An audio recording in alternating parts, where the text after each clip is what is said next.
We're done with summer, right? I don't like it. The seasons when they change, they make me nostalgic a little bit for when I was a kid. Because I know people are all talking about. They always talk about this, like we peaked in the '90s or we peaked in the '80s. That's what people like to say, right? I don't think that's true. I think it's just being a kid was way fucking more fun than being an adult. Being an adult sucks compared to being a kid, right? That's why we miss those days, right? But I don't think we peaked in the '90s. Like unless you're Britney Spears, I don't think that's true, right? Because, well, think about it. Like I remember trying to watch porn in the '90s. That was an ordeal, man. You had to either get that GIF that was loading on your computer, like with the little lines, or you had to turn it to that scrambled channel and try and find a tit, right? Now, Pornhub has a mobile site, man. I could be on the bus in 30 seconds. I could have a stepmom video up, man. It's way, way better now. So we didn't peak in the '90s at all. But the winter, like you said, when the seasons change, I get nostalgic. Like the winter, I get nostalgic because when I was a kid, I loved the snow, right? It was awesome. The snow's fun when you're a kid, right? Like I used to live across the street from this awesome sled hill, and we'd go sledding every day after school till from 3 p.m. till dark. It was so much fun. It was fantastic. We did it all the time. And my favorite thing about the sled hill when you're a kid is you get to see the economic hierarchy of all the kids in your neighborhood based on the sleds they have, right? Like the poor kids, they had the crazy carpets. You guys remember those, right? They're $2 at Zellers, handles for no reason because you couldn't steer them, right? Some of them had the garbage bag. I'm not judging. That's resourceful. Good for you, man. Finding a use for those besides garbage. And then most of the sled hill, though, is the middle class kids, right? And they either had the tube or like that toboggan with like the squirrel killer on the front, right? That was most of it. But then there was always that one rich kid on the sled hill, right? He had that fucking sled with the ski on the front and the steering wheel on it, the GT Snow Racer. Yeah. And he always had some stupid name like Hoyt or Xander, right? And you're like, share your sled, man. Let me try your sled. He would never let you try it. Like, I'm not going to steal it, man. It weighs more than I do. Let me try your sled, Hoyt, you piece of shit. Yeah, I know. What a douche. That's a story for another day, though. So my sled hill was awesome because if you got up enough speed, you go underneath the fence at the bottom of the hill or right out in the middle of the road where the cars are, right? Yeah, it was like a live game of Frogger. It was fantastic. But you got to time it right, otherwise shit happens, right? And what ended up happening is some kid got up enough speed, went under the fence at the bottom of the hill, and he got hit by a car. He was okay. He didn't die or anything. He took a couple of runs off. But what he did was he went back up to the top of the sled hill and shook it off. He didn't tell his parents a word because he knew if he told them, he'd ruin it for the rest of us. We wouldn't be able to sled anymore, right? That kid took one for the team. That was my first hero. I don't know him as an adult. He might have a plate in his head and be really fucked up. I have no idea. But I remember him as a kid taking one for the team because what ended up happening, right? Some kid got injured sledding, right? He told his mom. His mom was a bob-headed Karen, right? And go to any sled hill in the winter now. There's warning signs. You can't sled. No sledding is too dangerous. No sledding is too dangerous. Like, we ruined sledding for kids now. And, like, are our kids safer now than they were in the 80s and 90s? I think they are. I think you can't really argue that, right? But we're also not weeding out the dumb ones either, right? Like, maybe if more kids got hit by cars, less kids would grow up to steal them. That's all I'm saying. But then, because as an adult, snow sucks, especially living in Vancouver. It is the fucking worst. Because when you're an adult and you have stuff to do, snow is terrible, right? Like, last year when we had that storm, I'm putting that in quotation marks because it was, 6 centimeters? Yeah, they called it a storm. I walked out of my apartment at 9 a.m. on the day it snowed, right? I don't know what I'm telling you guys, like I'm trying to impress you. I walked out of my apartment at noon on the day it snowed. And it was already like an episode of The Walking Dead. The first thing I saw was an abandoned car in the middle of the road, engine still running, no one in it, door open, just sitting there. Then I walked around the corner and I saw a dog eating a human arm. I was like, it snowed an hour ago. What is going on here, guys?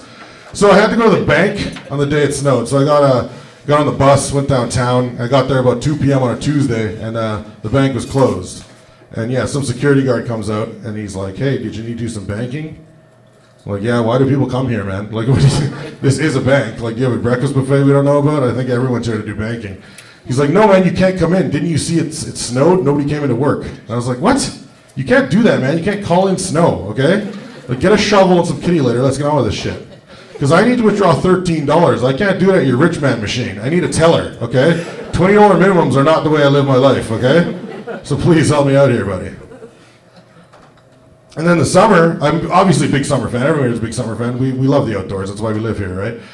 But in summer, it makes me nostalgic too because as a kid, again, Summer's super fun as a kid. You spent all the time outside. Didn't have to worry about anything. Your parents didn't even know who you were. It was so much fun, right? And you can still do that now, but you got to be drunk, kind of. I think. Like that's one thing. I like drinking outside. That's super fun.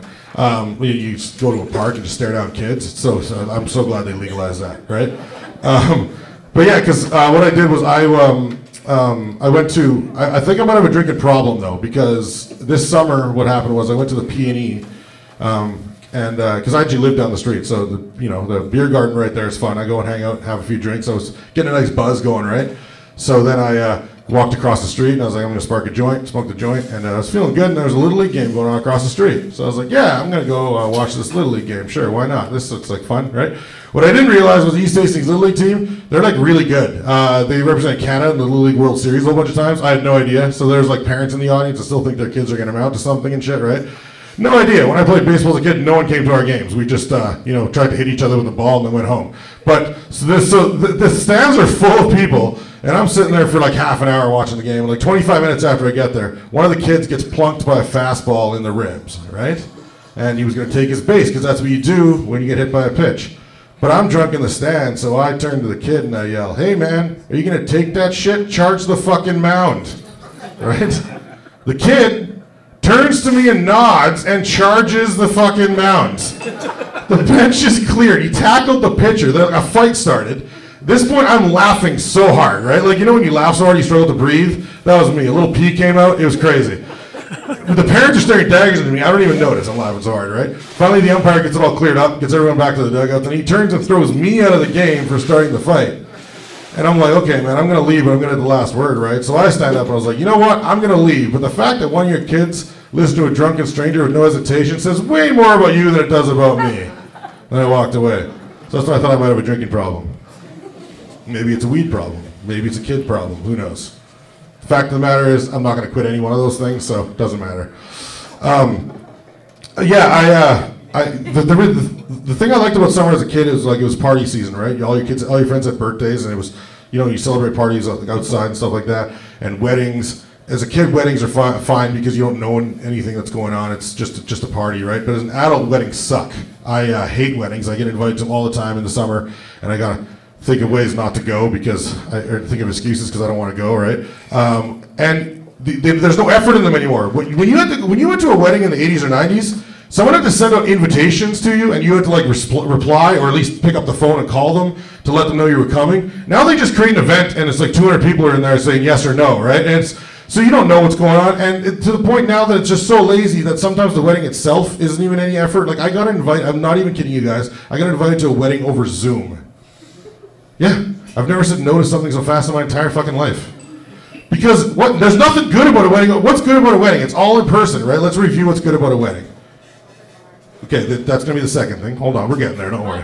First thing, that's also one of them. Jeez, you guys are checking them off. See, we know. Okay, so the first thing is a catered meal, right? Everyone loves free food. Free food's great, fantastic, yes.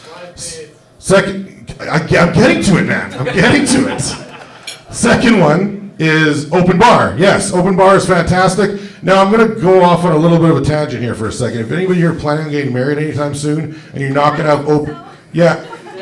Oh, wow, dude, did she just put me on the spot like that? A little awkward. You two again? Jesus Christ. Oh, the two at the end? Her visa's only good for a year, so he's got about that long, right? Yeah.